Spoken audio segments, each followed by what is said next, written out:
Clicking sounds, sounds that reveal the presence of radioactive rays. The instrument, a Geiger counter, is converting radioactivity into sounds we can hear. This radioactivity is coming from a small piece of radioactive material inside this plastic cylinder. The small amount of radioactivity coming from the cylinder is harmless. The luminous dial on this watch also gives off radioactive rays, which we hear on the Geiger counter. Even when there's no radioactive material near, the Geiger counter continues to click. This is caused by cosmic radiation that continually bombards us from outer space. But we don't get enough cosmic radiation to harm us. Today, atomic scientists produce radioactivity in large amounts. Radioactivity and radioactive materials have many peacetime uses. But we know, too, that they can be used harmfully, as in atomic bombs. The chance of your being hurt by an atomic bomb is slight. But since there is a chance, you must know how to protect yourself. To protect yourself, you have to know what the bomb does. Besides blast, there's radioactivity and heat. Can we protect ourselves from these? These children are protected. Concrete walls help stop radioactivity. Any wall stops the heat. The heat scorches the house, but does not harm the children. Any solid gives some protection. The thicker it is, the better. We have the national defenses to intercept an enemy, and we all form a team to help each other through emergencies. You are on that team. So is your family, each member of it.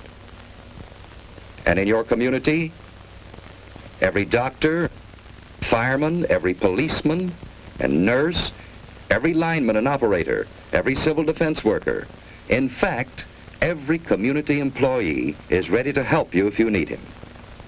So your community is prepared for emergencies and ready to help other communities.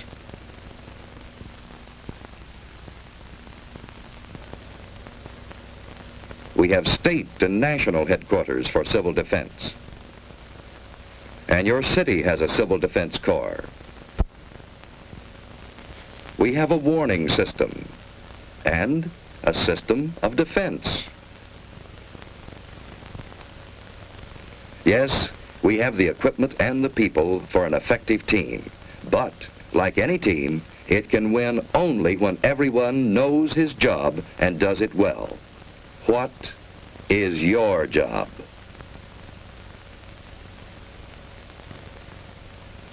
What if a warning siren sounds? What should you do? Look for cover, the nearest cover. Don't try to make it home unless home is the nearest place to go. Don't hesitate. Find cover.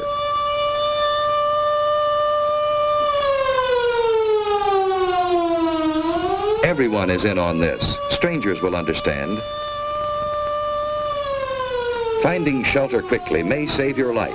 If you can't get into a house, get behind a wall or a steep embankment on the side away from the city. Civil defense teams will go into action immediately. If you're home, you've work to do. Hi, Susie. Everything's fine upstairs. How you doing here? Okay, I guess. That's good. We repeat, cover windows to protect against the possibility of broken glass, heat, and radioactivity. Turn off fires. If you are home and are not assigned to civil defense duties, go to your prepared shelter. Those who are in shopping centers, go to prepared Well, shelters fire in the kitchen's immediately. out. Now we'll go down the In basement. this practice alert, we are assuming that the attack will come on the waterfront area. See, it's just practice. All this rushing around for nothing. Now, there's just where you're wrong. We need this practice. Now, come on, let's do our job. That's good thinking. We all need practice. Here's a clean, well-prepared shelter in the basement. Ted and Sue have a battery radio, and they have soda ash and stirrup pump fire extinguishers. They have other emergency supplies too, a flashlight, a well-equipped first aid kit with plenty of bandages, tape and scissors, a Red Cross first aid book, a few cans of food, a good supply of water, blankets, and an electric lantern in reserve. You know, Susie, this stuff would come in handy on a camping trip. I'd a lot rather be on a camping trip. Say, what would we do if we didn't have a basement?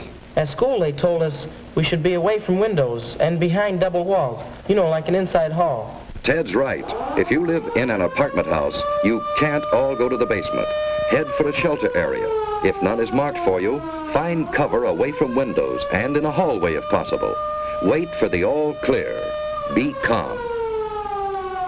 If you're on the playground, run for shelter. If you're in the schoolyard, get into the building. Move quickly, but in good order.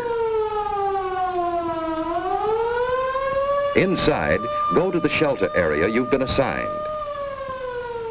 Take your place on the floor. Here's one good way to protect your eyes and neck in case of a bombing. Wait for the all clear. So far, you've been watching a practice drill. But what if there is a bombing that comes without warning? What is your job then?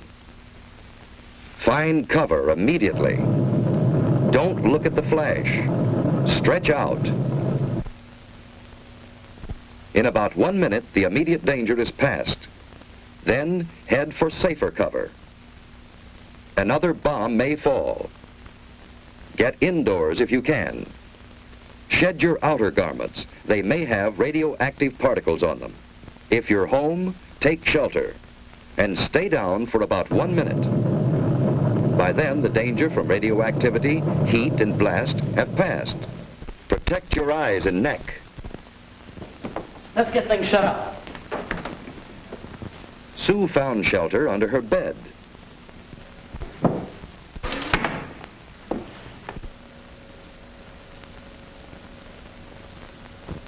Dad, let's get the battery set.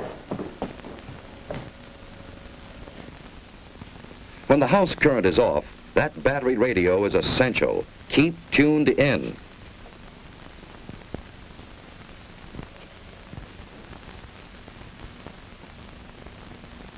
The airburst of 3:01 p.m. was zeroed on Union Station. Heavy damage extends from about 14th Street north to as far south as the waterfront. You know, we're lucky. That blast was miles Stay from there. undercover unless you have civil defense to... I've just been handed a bulletin. There's been an underwater burst at the waterfront. Water thrown up by the bomb is falling as mist and rain, and it is radioactive. Avoid radioactive mist and What rain. does he mean which the by wind is blowing south from the river. radioactive mist? All According to what Dad said, the radioactivity gets into the mist and rain. And if the mist or rain gets on you, it's apt to make you very sick. What would you do about it? I'd scrub thoroughly with a detergent and water. What's a detergent? It's something like Mom uses when she washes dishes and clothes. Don't drink tap water. It may be contaminated. Ted and Sue are waiting for the all clear.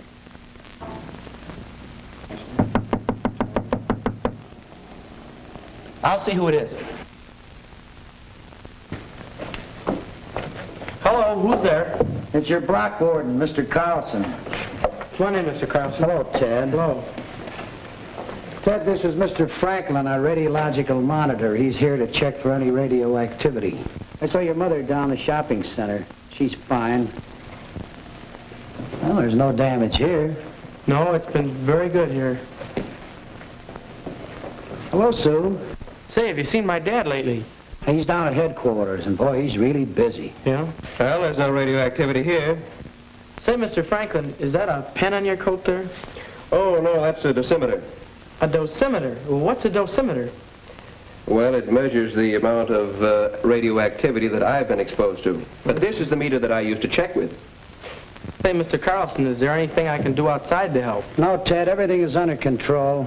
You just stay here till the all-clear signal is given. You've done a good job. Thank you, Mr. Carlson. Bye, Sue. Bye. A good job. That's what everyone must do to be safe. Doing a good job means simply following the rules in an alert or an attack and waiting until all is clear again.